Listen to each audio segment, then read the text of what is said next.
शेवटी हे किती स्टॅटिस्टिक्स मी मांडलं असलं तरी जागा कमी आलेल्या आहेत ही फॅक्ट आपल्याला या ठिकाणी मान्य करावी लागेल।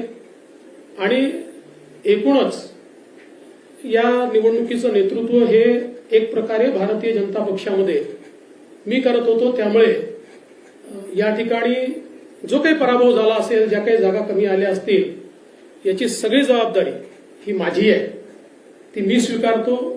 मी हे मान्य करतो की कुठेतरी मी स्वतः याच्यामध्ये कमी पडलेलो आहे आणि ती कमतरता भरून काढण्याचा प्रयत्न पूर्णपणे करणार आहे। त्यामुळे हा जो काही भारतीय जनता पक्षाला या ठिकाणी सेटबॅक महाराष्ट्रामध्ये सहन करावा लागला याची सगळी जबाबदारी ही देवेंद्र फडणवीस मी या ठिकाणी स्वीकारतोय। आणि मी पक्षाला एक विनंती अजून करणार आहे, अर्थात भारतीय जनता पक्षामध्ये पक्ष सगळे निर्णय करतो की आता मला विधानसभेकरता पूर्ण वेळ त्या ठिकाणी उतरायचा आहे।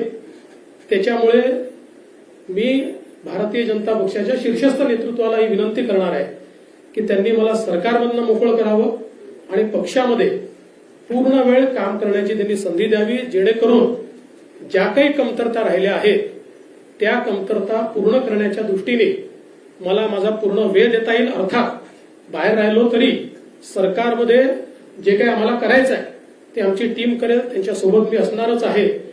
या संदर्भात लवकरच पक्षाच्या वरिष्ठांना मी भेटणार आहे आणि मग त्यांच्या सल्ल्याने ते जे सांगतील त्यानुसार पुढची कारवाई मी करेन।